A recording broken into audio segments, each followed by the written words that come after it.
منبر نور پر جلوہ بار علماء ذوی الاحترام، مشائخ و سادات، حاضرین اہل سنت و جماعت، السلام علیکم ورحمۃ اللہ وبرکاتہ۔ الحمدللہ الحنان المنان الذي خلق الإنسان وعلمه البيان، والصلاة والسلام على رسوله سيد الإنس والجان وعلى آله وأصحابه ذوي الخير والإحسان، أما بعد فأعوذ بالله من الشيطان الرجيم، بسم الله الرحمن الرحيم۔ النبي أولى بالمؤمنين من أنفسهم، صدق الله مولانا العظيم۔ بارگاہ رسالت معاب صلی اللہ علیہ وسلم میں درود پاک کا ہدیہ پیش کریں۔ اللہم صلی علی سیدنا و مولانا محمد معدن الجود والکرم وآلہ واصحابہ الکرام وابنہ الکریم وبارک وسلم صلاة دائمة سرمدا ابدا۔ اسلاف و صالحین کی یادگار سرزمین برہنپور، عشق رسول کا بہترین مظاہرہ کرتا ہوا یہ ٹھاٹے مارتا ہوا سمندر۔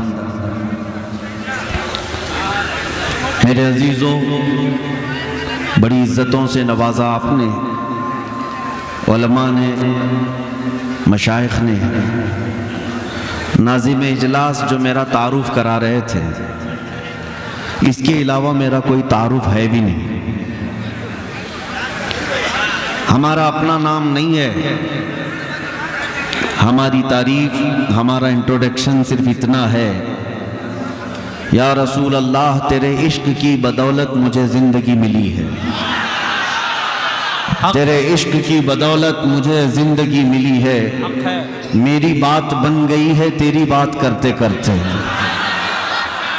میری بات بن گئی ہے تیری بات کرتے کرتے، یا رسول اللہ ہے جو زندگانی باقی یہ ارادہ کر لیا ہے جو زندگانی باقی یہ ارادہ کر لیا ہے، تیرے منکروں سے آقا میں مروں گا لڑتے لڑتے۔ کیا بات ہے، کیا بات ہے میرے عزیزوں، یہ عیدگاہ میدان برہنپور کا پہلی مرتبہ میں دیکھ رہا ہوں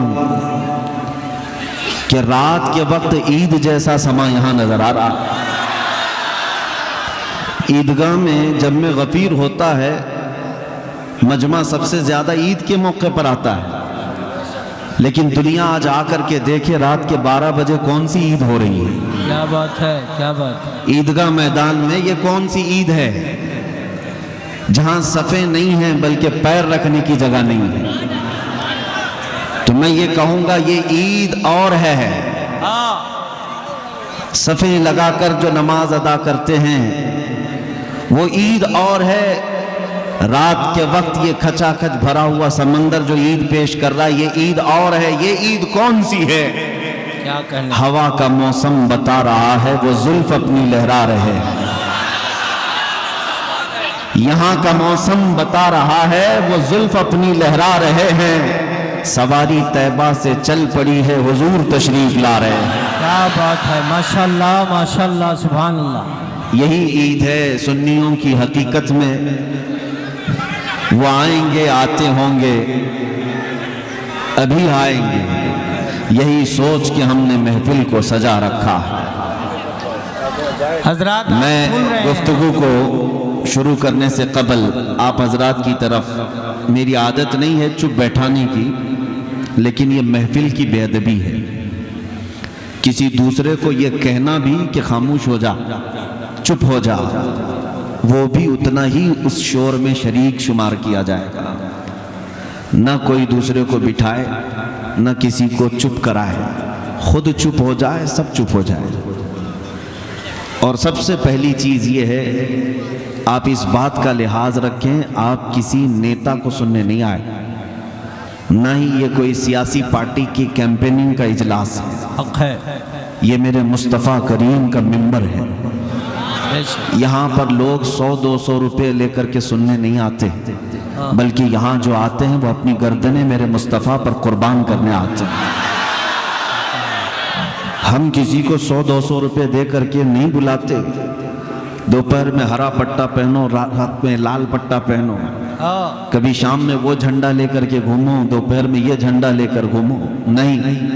یہ جو مجمع ہے اس کا نعرہ صرف یہ ہے، کسی کی جے وجے کیوں پکاریں، کیا غرض ہم کو، کسی کی جے وجے کیوں پکاریں، کیا غرض ہم کو، ہمیں کافی ہے سید اپنا نعرہ یا رسول اللہ۔ سبحان اللہ۔ اب مجھے امید ہے کہ آپ نہایت خاموشی کے ساتھ سنیں گے۔ یہ محفل رسول ہے، اس کا ادب ملحوظ رکھیں، ورنہ محفل رسول کی بے ادبی پر اعمال ضائع ہونے کا اندیشہ ہے، دل کے سخت اور خراب ہونے کا اندیشہ ہے۔ اللہ کریم آپ کی محبتوں کو اسی طرح سلامت رکھے۔ میرے عزیزوں، میں گفتگو یہاں سے شروع کرتا ہوں۔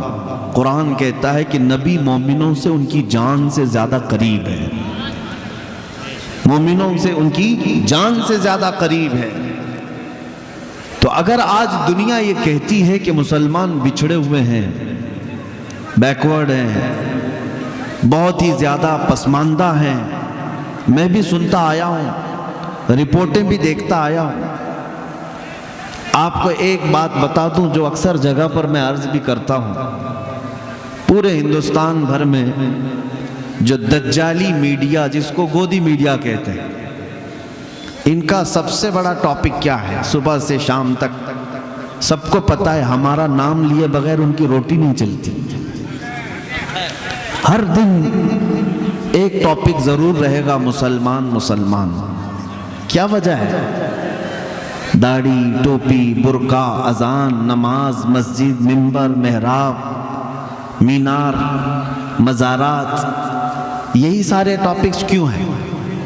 کبھی آپ سوچتے ہیں، رپورٹیں تو یہ بتاتی ہیں یہ سب سے بیکورڈ ہے، ان کے پاس ایجوکیشن کی کمی ہے، ان کے پاس سرمایہ کی کمی ہے، ان کے پاس قیادت نہیں ہے، سیاست نہیں ہے، حکومت نہیں ہے، کچھ نہیں ہے۔ پھر میں سوچتا ہوں جس قوم کے پاس کچھ نہیں ہے وہ میڈیا میں اتنا زیادہ ڈسکس کیوں ہو رہی ہے؟ کیا کہنے؟ کچھ نہیں ہے، غریب طبقہ ہے، وہ بھی 14% ہے پورے ہندوستان میں۔ تو یہ مدعا کیوں بنے ہوئے ہیں؟ کیا وقت ہے؟ کیوں بنے ہوئے ہیں؟ میاں ڈر کس سے لگتا ہے؟ بڑی طاقتوں سے۔ ہمارے پاس ڈھنگ کی کوئی تنظیم نہیں، ہمارے پاس قیادت مفقود ہے، سیاست میں چہرے نہیں۔ پھر بھی میں سوچتا ہوں کہ یہ ظالم کیوں ہم پر اتنا زیادہ ڈیبیٹ کرتے ہیں؟ تو پھر وہ اقبال کی بات یاد آتی ہے، کچھ بات تو ہے کہ مٹتی نہیں ہستی ہماری، کچھ بات تو ہے کہ مٹتی نہیں ہستی ہماری، صدیوں رہا ہے دشمن دور زماں ہمارا۔ اب وہ کیا چیز ہے جس کی وجہ سے ہر جگہ تم ڈسکس ہوتے ہو؟ وہ غور سے سن لو، توحید کی امانت سینوں میں ہے ہمارے، عشق رسول کی امانت سینوں میں ہے ہمارے، آسان نہیں مٹانا نام و نشاں ہمارا، یونان و مصر و روما سب مٹ گئے جہاں سے، باقی مگر ہے اب تک نام و نشاں ہمارا، باطل سے ڈرنے والے آئے آسماں نہیں ہے ہم، 100 بار کر چکا ہے تو امتحان ہمارا۔ نعرہ تکبیر، نعرہ رسالت، علماء اہل سنت، عظمت مصطفیٰ۔ ہم غریب مسلمانوں کے پاس کیا ہے؟ میں ان سے پوچھتا ہوں، میرے عزیزو، تمہیں ہو سکتا ہے معلوم نہیں تمہارے پاس کیا ہے، لیکن دنیا کو اچھی طرح معلوم ہے ان کے پاس ہے کیا۔ دنیا جانتی ہے یہ اگرچہ بیکورڈ ہیں، تعلیم میں پیچھے ہیں، قیادت میں، حکومت میں، سیاست میں، سب چیزوں میں پیچھے ہیں، لیکن ایک دولت ان کے سینوں میں ایسی جل رہی ہے جس دن وہ بھڑک اٹھے قیصر و کسریٰ کو بھی گھٹنے ٹیکنے پر مجبور کرتی ہے۔ وہ عشق رسول کی دولت ابھی مری نہیں ہے، اسی لیے سارا یورپ ایڑی چھوٹی کا زور لگا کر کے یہ کہتا ہے یہ فاقہ کش موت سے ڈرتا نہیں ذرا۔ مسلمانوں کے بارے میں کیا کہتا ہے یورپ؟ یہ فاقہ کش بھوکا رہتا ہے، موت سے ڈرتا نہیں ذرا، روح محمدی اس کے بدن سے نکال دو۔ ڈر کس بات کا ہے؟ روح محمدی کا۔ اور جس کے سینے میں یہ عشق مصطفیٰ کی چنگاری روشن ہے، مولا کریم اسے شیروں جیسی زندگی عطا فرماتا ہے۔ اس لیے اے نوجوانوں، ایک بات یاد رکھو، دنیا ابھی تمہارے انتظار میں ہے، ابھی تمہارے بیدار ہونے کے انتظار میں ہے، کیونکہ انقلاب کیڑوں سے نہیں شیروں سے ہی آتا۔ واہ واہ واہ واہ، انقلاب پتنگوں سے اور کیڑوں سے نہیں آتا۔ محمد عربی کا ایک شیر بھی للکارے تو پورے مجمع میں ہیبت طاری ہو جاتی ہے۔ یہ میرے مصطفیٰ کریم صلی اللہ علیہ وسلم کے نسبت کی برکت ہے۔ آؤ میں تمہیں بتاؤں دولت کس کا نام ہے اور کون سی چیز سب سے بڑی دولت کہی جاتی ہے۔ وہ صحابہ نے پوری دنیا کو بتایا تھا، جن کے پیروں میں چپل نہیں، جن کے لباس میں 12 پیوند لگے ہوں، لیکن وہ مٹی پر سونے والے بھی، 1 لاکھ کی فوج رکھنے والے بادشاہ ان صحابہ سے تھراتے تھے، خوف سے کانپتے تھے، کیونکہ جو طاقت ان کے پاس ہے وہ دنیا کو معلوم ہے۔ دنیا کو معلوم ہے۔ ایک عروہ بن مسعود ثقفی نام کا شخص، وہ قاصد بن کر کے آیا تھا حضور پاک صلی اللہ علیہ وسلم کے صحابہ کو دیکھنے کے لیے کہ کتنی طاقت ہے ان کے پاس، یہ بڑے بڑے چیلنج کر رہے ہیں، بڑے بڑے چیلنج کرتے ہیں چھوٹی سی تعداد میں مدینے گئے ہیں۔ وہ مکہ چھوڑ کر کے جب صحابہ گئے تھے، ان کی حالت یہ تھی کہ گھر بار جائیداد سب ختم، بغیر کسی چیز کے وہ مدینے میں آئے، آباد ہوئے۔ کھانے کے لیے پورے دن بھر ایک کھجور کے علاوہ کچھ نہیں ملتا تھا۔ اس کے باوجود حال یہ تھا کہ اس وقت کی سپر پاور طاقتوں کو للکارتے تھے کہ ہم آنے والے ہیں۔ تو ایک شخص قاصد بن کر کے آیا یہ دیکھنے کے لیے کہ کتنی بڑی طاقت ہے ان کے پاس، جس کی وجہ سے یہ سپر پاور کو بھی دھمکیاں دیتے ہیں۔ وہ جس وقت آیا، میرے آقا صلی اللہ علیہ وسلم کے صحابہ اور حضور کو دیکھنے کے لیے، حضور اس وقت وضو کر رہے تھے، نماز کا وقت تھا، صحابہ ارد گرد گھیرا لگائے ہوئے تھے۔ وہ شخص بھیڑ کو ہٹاتے ہوئے آیا، دیکھوں یہاں کیا چل رہا ہے۔ دیکھا رسول پاک صلی اللہ تعالیٰ علیہ وسلم وضو فرما رہے ہیں، میرے آقا کلی کرتے ہیں، ناک میں پانی لیتے ہیں، چہرہ دھوتے ہیں، صحابہ اپنا اپنا دامن آگے بڑھا دیتے ہیں۔ حضور پاک صلی اللہ علیہ وسلم کی کلی کا ایک قطرہ بھی زمین پر گرنے نہیں دیتے۔ صحابہ اپنے ہاتھوں میں لیتے ہیں، اپنے دامن میں لیتے ہیں۔ جیسے ہی وضو کا غسالہ میرے آقا کا ہاتھوں میں آتا ہے، وہ صحابہ لے کر اپنے چہروں پر مل لیتے ہیں، کوئی اپنے جسم پر مل لیتا ہے، یہاں تک کہ نبی پاک صلی اللہ علیہ وسلم کا وضو مکمل ہوا، ایک قطرہ بھی وضو کے پانی کا صحابہ نے زمین پر گرنے نہیں دیا، سب لے لیا اپنے جسموں پر لگایا۔ ان ظالموں کو بھی اس میں ہدایت ملنی چاہیے جو حضور کے تبرکات کے خلاف نعرے لگاتے ہیں، جن کا کہنا ہے کہ تبرکات سے ہوتا کچھ نہیں۔ ظالموں، صحابہ کو دیکھو، صحابہ کو دیکھو۔ تم تو اگر یہ الزام اگر لگاتے ہو یہ بریلویوں کا ہے، تو صحابہ کون سے تھے؟ حقیقت یہ ہے بریلویوں کا اپنے پیٹ سے گڑا ہوا عقیدہ کچھ نہیں، جو ہے اعلیٰ حضرت کا وہ سب صحابہ سے لیا ہوا ہے۔ مسلک اعلیٰ حضرت صحابہ کے طریقے کا نام ہے۔ صحابہ سب پانی اپنے اپنے چہروں پر مل لیتے تھے، اور پھر وہ قاصد عروہ بن مسعود ثقفی واپس جا کر کے اپنے گرو گھنٹالوں سے کہتا ہے محمد عربی سے لڑنے کی اور مقابلہ کرنے کی آرزو چھوڑ دو، کیا کہنا، یہ آرزو مت رکھو۔ کہا کیوں؟ بہت بڑی طاقت ہے ان کے پاس۔ عروہ بن مسعود کہتا ہے طاقت میں ہتھیار تلوار تو نہیں دیکھا، لیکن ایسے فرزانے اور دیوانے انہوں نے جمع کیے۔